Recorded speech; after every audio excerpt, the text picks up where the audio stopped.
I'm Eva Pilgrim. Thanks for streaming with us. Week 5 of the Sean Diddy Combs trial kicking off with the hip-hop mogul's ex-girlfriend Jane back on the stand. She began tearing up, crying into a microphone at one point after testifying about a text she sent Combs after he allegedly requested a so-called jury. She almost fainted when she learned about Cassie Ventura's lawsuit against Combs, testifying it was like reading. A lot to get to from court. Plus, the new evidence released, voice memos from Combs to Jane, played for the jury. You can hear them for yourself coming up. And a toxicologist breaks down all the drugs we've been hearing about during this trial. How can that affect a person's body? This recording on Friday that Sean Combs allegedly sent to Jane. What did he say in that recording?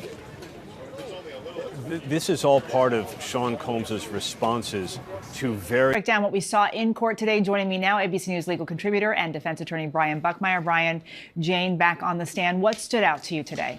I mean, Aaron highlighted most of it, right? The fact that Sean Combs is still paying the $10,000, paying for her legal fund, the violence that we heard that she alleged that Sean Combs did in that what we might describe like mutual combat between the two of them, and also just how he started to hear evidence of close in time to Cassie's lawsuit, the close in time to the raid, and also him getting arrested, and how we're getting an inside view as to what Sean Combs was doing and how he reacted through Jane herself. Let's talk about that lawsuit, Cassie Ventura's 2023 lawsuit against Combs. Why did this come up?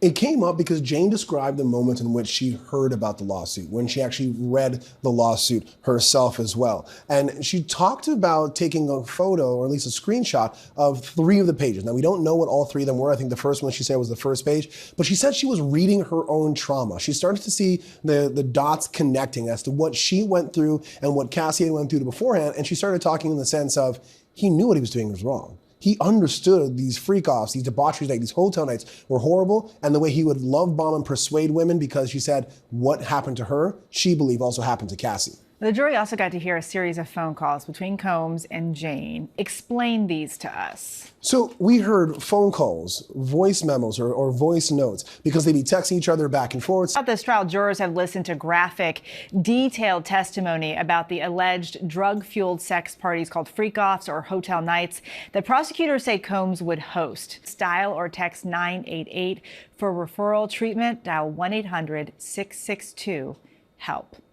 Impact these drugs have on the body is emergency medicine physician and medical toxicologist Dr. Stephanie Widmer. You are not involved in this case, but I just want to ask you, Cassie Ventura and Jane, they both testified that Combs provided them with drugs like ecstasy, ketamine, cocaine, and GHB so they could stay awake for hours, even days. In your experience, when it comes to sexual assault cases, what drugs are particularly concerning? Walk us through the effects these drugs can have on the body. Welcome back. Week 5 of testimony in the Sean Diddy Combs case, delivering another day of gripping testimony from Combs' ex-girlfriend, Jane. Time to break down the legal strategies at play for a mistrial. Was it strong enough to get the judge to rule in their favor? The judge is going to rule in their favor. The reason being is that the alleged prosecutorial misconduct had recording. I want people to hear this. It was recording a voice memo from Combs to Jane. The jury got to hear this today. Take a listen. Jury heard that on Friday. As the prosecutor with a relationship with Combs, especially when she compared it to other women. Let's listen to another recording that was played on Friday. Recordings from. Welcome back to Burden of Proof, the case against Diddy. It's time now to take a look at some of the. She covers entertainment and pop culture for us. Let's get right to it then. That's an interesting search that we're hearing about. What does Diddy look like now? Yeah, I think Thank you for joining us. We'll be back with new episodes every day of the trial. The show streams right here on ABC News Live, Disney Plus, and Hulu weekdays at 5:30 p.m. Eastern and Pacific. For even more on the Diddy trial, make sure to follow our podcast, Bad Rap, the case against Diddy. Hi, I'm Eva Pilgrim. Thanks for streaming with us. Another day of testimony in the Sean Diddy Combs trial, and we have to warn you, some of what you will hear during this program may be disturbing. Combs' ex-girlfriend, who goes by the pseudonym Jane, returned to the stand for her second day of cross-examination. The defense showing Jane several messages of hers appearing to initiate sexual. Combs has pleaded not guilty to all charges. If convicted, he faces the possibility of life in prison. And coming up, we'll get into the rap rivalries that have come into focus throughout this trial. Let's get right to the facts. Actually started a little later than usual today. What did we learn? Back at some point, but a bit about the defense's questioning again today. What was she being asked about? Any questions that seemed to surprise her? Video for the jury today. What did that show? It wasn't what it showed, it was what we all heard. Deeper into Jane's testimony, ABC News legal contributor Brian Buckmeyer joins me now. I'm curious, what stood out to you today? So as Aaron pointed out, we saw a lot more text messages. In fact, I think the bedrock of the cross-examination from Tenny Garagos to Jane is just going over these text messages. But what stood out to me is some of the order of these text messages. Appreciated every detail you put together for my birthday. A few days or weeks later, she sees Sean Combs with another woman, and that's when another text message comes out, and she becomes very frustrated with what happened on her birthday, very angry, saying that she was used. Tenny Garagos tried to make that seem as if you're not frustrated and feeling used about the hotel night on your birthday, you're feeling frustrated and used because you saw another woman with Sean Combs after the fact, trying to plant the seeds of jealousy in this case. At the start of the day, there was an issue with a juror. What was that? What happened today? So the AUSA, Comey, came out and said that they have information that one of the jurors, a black male from the Bronx, lacked candor. And that's not necessarily lying black juror on the jury. And if the person is taken out, don't worry, it's not going to be a mistrial. More likely than not, you just take one of the alternates, they replace that individual, and you continue on with the case. Aaron mentioned this heated exchange that happened on the stand today with Jane and the defense, talking about her birthday plans in these fancy restaurants. Talk us through what happened here. Yeah, so Nobu, at least from my, we have seen pictures of them outside of hotels as well. And the pushback here was that you were jealous that you weren't going to other places. This wasn't about hotel nights, but this is about your jealousy and your frustration. Of course, we saw it play out of, Poppy Steak is a good restaurant in Miami, and Jane saying, I wouldn't know. We heard about the handbags yesterday. Today, the defense attorney pointed out that Jane had been given this nice necklace for her birthday.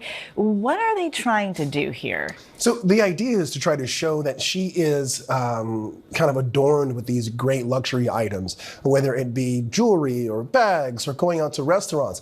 But the issue seems to come up, as according to the defense is arguing, when she becomes out, is that she took a pill, then messaged one of the entertainers for 24 hours afterwards. And so the idea being here that that pill would have affected you during that hotel night. This is just something that you do with Sean Combs, taking pills. Yeah, we've talked a lot about text messages because there was a lot of text messages shown in court today. Walk us through some of these exchanges. So this is one that I mentioned earlier. She was saying she's only talking specifically to the time that she had with Sean, not talking about the time she had with the other men, making that difference, but not articulating that here. And the defense is making the argument of, well, how do we know that? What you're saying shows one thing, and what you're saying on the stand says another thing. I can guarantee that the defense is going to make the argument of, you can't trust Jane because what she says one day changes on the next. Why would you trust what she says on the stand here today? And the text message, I think that's what the defense is trying to argue, that she's portraying one image. And then we have heard allegations of domestic violence repeatedly during this trial, and his lawyers say Sean Combs admits there was domestic violence in some of his relationships,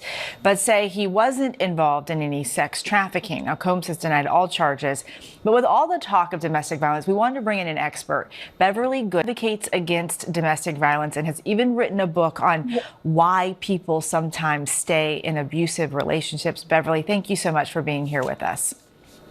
Thank you for having me.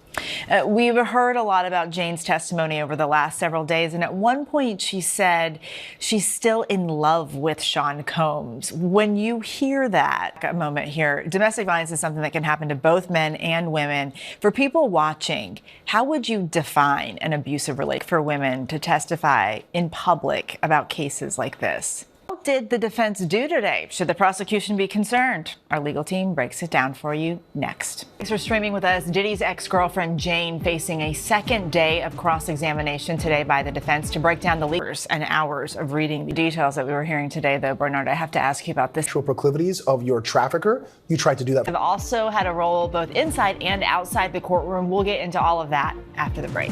Thanks, Mike, for being with us.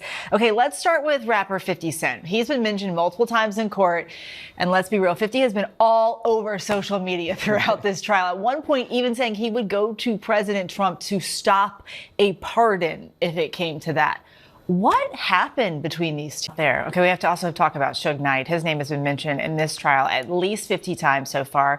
Combs' former assistant, David James, testified that he once spotted Knight at Mel's Diner in LA. And thank you for joining us. We'll be back with new episodes every day of the trial. The show streams right here on ABC News Live, Disney Plus, and Hulu weekdays at